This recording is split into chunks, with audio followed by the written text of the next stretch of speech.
ម៉ោង 2ដល់ពេលថ្លឹងទម្ងន់ហើយបាទសម្រាប់ការប្រកួតវគ្គពាក់កណ្ដាលផ្ដាច់ព្រាត់ដើមខ្សែក្រវ៉ាត់ដែលសែនច័ន្ទរិទ្ធិស័កត្រូវប៉ះជាមួយនឹងគុំហើបែនករិស័យប៉ះជាមួយនឹងនងសាវកីឡាកររូបណាដែលឡើងទៅវគ្គផ្ដាច់ព្រាត់បងប្អូនបាទអាចខមមិនទស្សទាយម្នាក់មួយបាទគូនេះប្រកាសជាតានតឹងហើយបាទមានអ្នកទឹកភ្នែកហើយមានអ្នកសប្បាយចិត្តសម្រាប់ការប្រកួតវគ្គពាក់កណ្ដាលផ្ដាច់ព្រាត់នេះចាំមើលថាតើកីឡាកររូបណាដែលឡើងទៅវគ្គផ្ដាច់ព្រាត់ដណ្ដើមខ្សែក្រវ៉ាត់ក្នុងប្រភេទទម្ងន់60 គីឡូក្រាមកម្មវិធី Mafai ម៉ោង 3 រសៀលនៅថ្ងៃអាទិត្យសប្តាហ៍នេះអ្វីដែល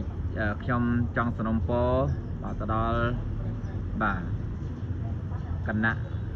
កម្មការក៏ដូចជាចៅក្រមសង្ឃឹមថាដាក់បន្ទុកយ៉ាងសុក្រិតនិងយុត្តិធម៌សម្រាប់វគ្គនេះព្រោះវគ្គនេះគឺសំខាន់មែនទែនបាទសម្រាប់3បន្ទុកបន្ថែមអញ្ចឹងសង្ឃឹមថាការដាក់បន្ទុកយ៉ាងសុក្រិតនិងយុត្តិធម៌កម្មវិធី Mafai អ្វីដែលជាពិសេសបងប្អូនយើងកុំភ្លេចបាទតាមដានទស្សនាតើកីឡាកររូបណាដែលឡើងទៅវគ្គផ្ដាច់ព្រាត់ដើម្បីដណ្ដើមខ្សែក្រវ៉ាត់ដ៏ស្រស់ស្អាត IPC គុណខ្មែរ3បន្ទុកបន្ថែមនេះគឺសំខាន់បាទព្រោះអ្នកឈ្នះនឹងឡើងទៅវគ្គបន្តអ្នកចាញ់បើកលុយហើយគឺចប់តែម្ដងបាទអាលទៅទៀតហើយ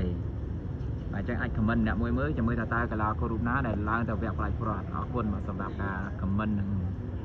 ការជួយ share កុំភ្លេចជួយ like follow page បាទខ្ញុំបាទម្នាក់មួយផងដែរអរគុណជំរាបលាបាទ